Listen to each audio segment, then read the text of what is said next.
All right, suppose we have this right triangle, and we know that we have a 7 and a 10, and I want to figure out angle Z.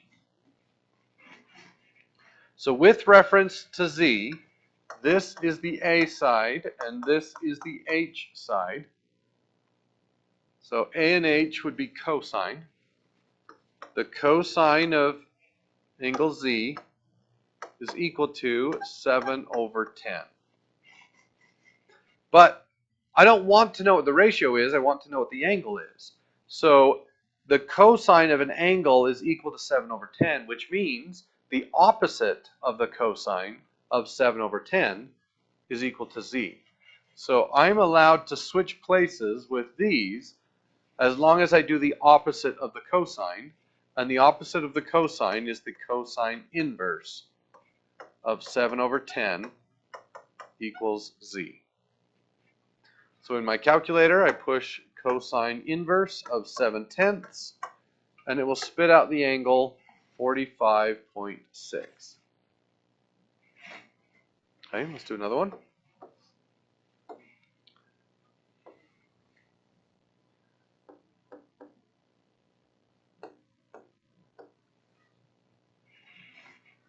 Okay.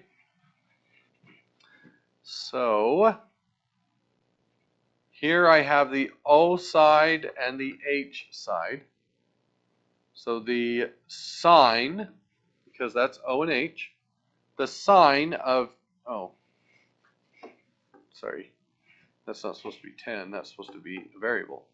The sine of x is 5 over 7.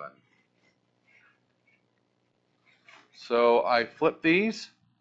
The sine inverse of 5 over 7 is x. So sine inverse of 5/7. Oh, wow, look at that. This is almost the same number. Okay, do you want to see more of those? Who wants to see another one? Nobody.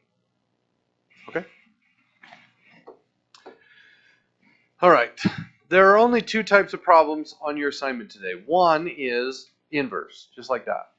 The other will give you a right triangle, and then it will tell you a little bit about this triangle. For instance, it might say this angle is 20 degrees and this side length is 10 feet.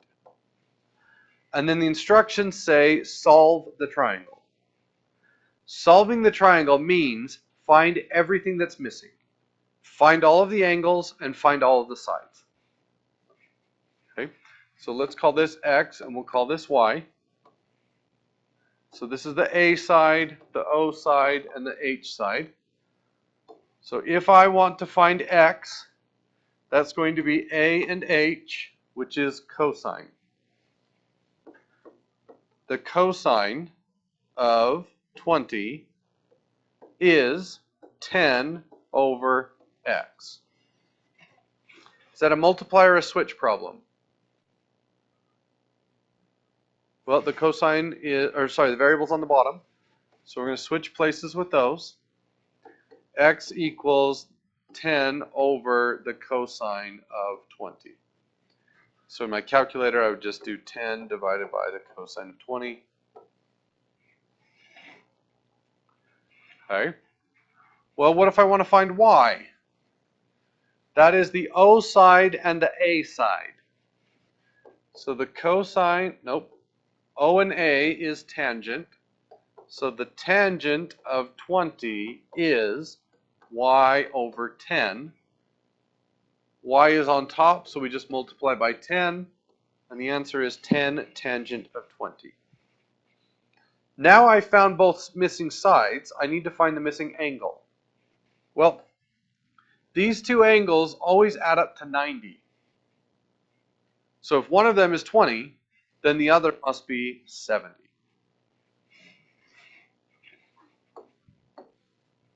Okay. The last kind of problem looks like this. We'll give you two sides, and then like A, B, and little c. So if I want to find angle A, so if this is the angle I'm looking at, then this is the opposite side, and this is the adjacent side, or sorry, the hypotenuse. Which ratio uses O and H? That would be the sine. So the sine of A is 5/21. But I don't want to know 5/21. I want to know the angle. So I switch places with those, and I take the sine inverse of 5/21, and that will tell me angle A.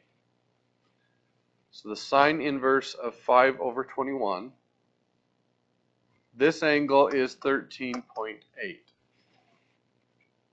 Well, now that I know that angle, I can figure out this angle.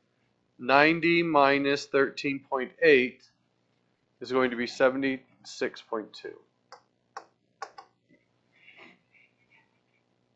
Okay. What about the missing side? Well, I could do a squared plus b squared equals c squared and solve for that. Or I could say, let's do this. The cosine of 13.8 is c/21, and then just multiply by 21, and I get 21 cosine of 13.8. So again, there are only two types of problems. Either use inverse trig ratios to solve for a missing angle, or solve the triangle, meaning finding everything that's missing. All right, get to work.